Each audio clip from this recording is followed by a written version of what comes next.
a lot of work is going on only on behalf of SOCAR. Let aside the activities which are performed by Ministry of Environment, which is separate governmental entity to deal only with environment. So they are doing their own.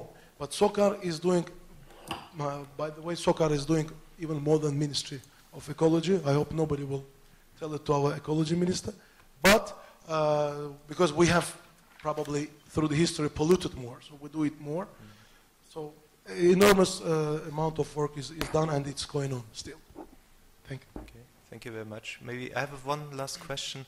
Looking at your contingents for 2011, if I would like to buy some several 100,000 tons of crude oil, just phone you up and get some next week, or everything's gone already? The main mandate of our office in Vienna is to coordinate activities across the near region, to serve as a purely representative office. Okay.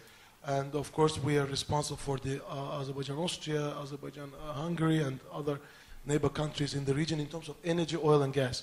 Coming to the concrete sales, we don't do direct sales from Viennese office because we are not commercial office here. We are kind of embassy for oil and gas. So therefore, but if there is an interest, we will be ready to support you. You know the contacts, okay. Thank you very much. Okay, so thank you and have a good flight to Paris, I think. Thank you all again for organizing and inviting me, and all participants for their attention. Thank you. Okay, thank you very much. Bye. So I would like to move on to the remaining panel, and as next speaker I would like to welcome George Waldner. He's head of EVN Renewable International and was the former president of the management board of EVN Macedonia, and I think he has a very deep insight in the matter, and I'm looking forward to his interesting talk. Thank you very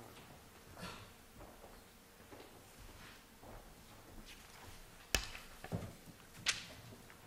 Ladies and gentlemen, first of all, thank you very much for the invitation to be here today. It's a great pleasure to be here. I will take a little bit further west from my predecessor on the panel here, but a little bit further west from Salzburg as we are today, so I will take you to the region of southeastern Europe. But before I get into the topic of energy and main challenges of the energetic sector of the Balkans, I would like to introduce EVN shortly. EVN is an energy and environmental services company based in Lower Austria. We are currently active in 19 Central and Eastern European countries. Our geographic scope goes from Estonia down to Albania and from Germany all the way to Moscow. That's the scope of our activities, of our geographic reach. Mainly we are energy suppliers. We are operating a vast network, electricity and gas network, and we are generating electricity from various sources. Our core markets, I would like to say, have traditionally been Austria. Since 2004, we are active in Bulgaria, where we bought the distribution of southeastern Bulgaria, and since 2006, we are running the distribution network in Macedonia. Additionally, since a couple of years, we have also expanded our environmental services business in two ways. We have an Austrian business stream, which is where we do water supply to residential customers and to communities, as well as waste incineration or the waste to energy generation in Lower Austria. And we are exporting also this know-how in form of projects, of wastewater projects, waste incineration and drinking water projects for larger cities in the mentioned areas. So as you could see from our geographic scope, two of our main home markets are in Southeastern Europe. Therefore, the development of the energetic sector of Southeastern Europe is in the core of our interest and in the core of our scope of thinking. But I would like now to take you into what we see as a challenging environment in general for the states, after the split up of Yugoslavia, how to deal with various restrictions or challenges that need to be overcome in order to mitigate a rising demand, at the same time facing an outdated and technologically and environmentally outdated generation plant. I think that is just to get to the core the main challenge. So the question is, how will Southeastern Europe be able to attract enough capital for these huge investments that will be necessary, both on the generation side but also on the infrastructure side and also on the diversification side of energy sources used.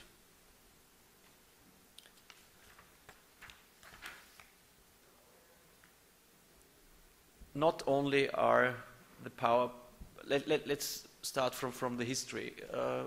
The Balkans had a quite integrated and well-working energetic system or electricity system in the times of Yugoslavia, with a split up of the countries and creating national borders within that region. The complexity has certainly increased, and the capacity to plan in an integrated, in a larger scope, has diminished. On the other hand, we see not only in the European Union, but also Southeastern Europe has signed up to reduce their CO2 emissions. That means there is a need of installing and bringing to the grid further renewables.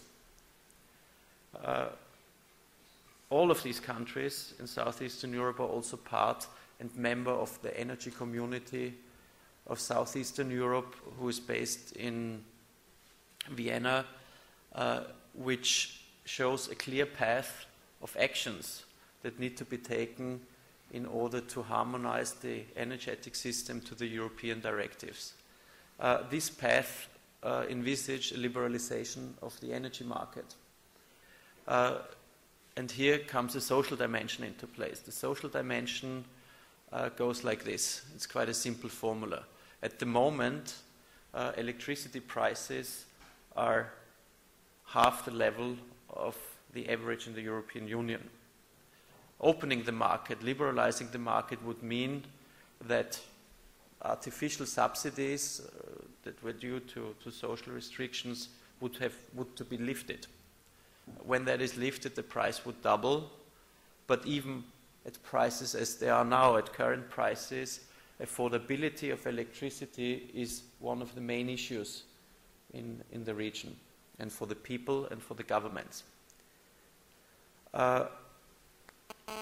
Further investing into renewable energies with feed-in tariffs further puts another burden on electricity prices. It would further put another hike to the electricity prices, and therefore a concentrated action, both nationally, with international donors, with help from the European Union, will be needed in order to mitigate the social implications that come along with making the generation more modern, more CO2,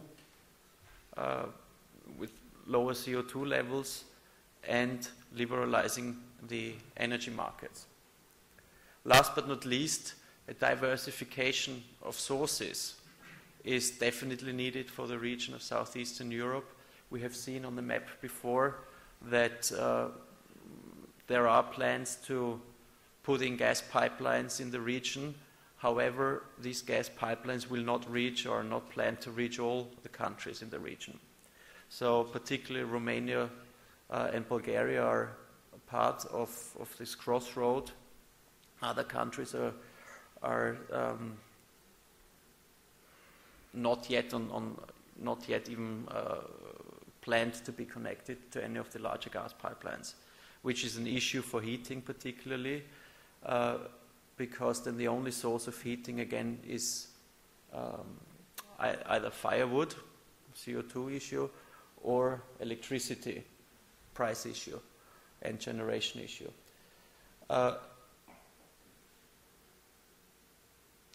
One area where we do see potential, but it also requires again hefty investments, is to increase the energy efficiency in general by insulating houses, by putting in new windows and measures like this. Again, it's a capital intensive issue. So again here a structured approach needs to be taken by international community, by the local governments, in order to reach an optimal result by minimum of costs. So to cut that short, the message is the governments will need to work out joint long-term energy strategies that go across borders again. With their quite small and partial areas of the countries, there will be a suboptimal result in the end of the story, and we have seen this over the last years. Just to give you a taste of how the need of new generation capacity is driven by demand, this curve can show you what's going on. So basically in the next 25 years, in the best case scenario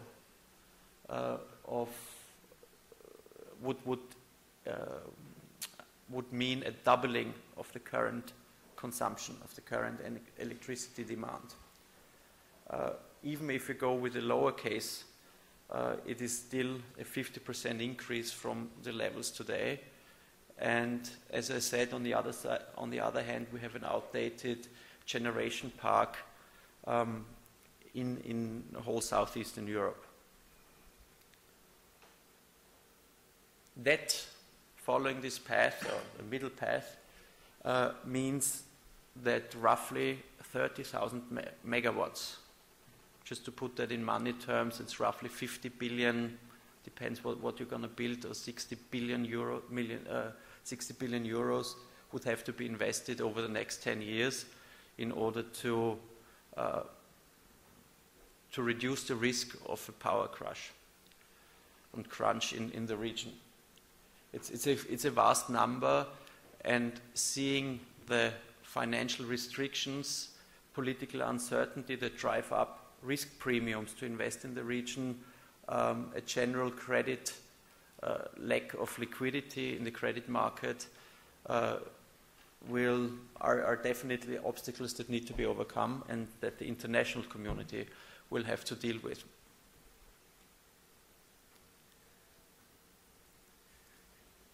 In order to incentivize investments in renewable energies, or the investors, or energy companies, investors will have to see returns that go above the cost of capital, above their weighted average cost of capital. And certainly, particularly political stability and regulatory stability, as well as legal stability, are the key drivers for further investments in the region. And we have seen that with the global financial crisis, investments in southeastern Europe have gone down and have dried out.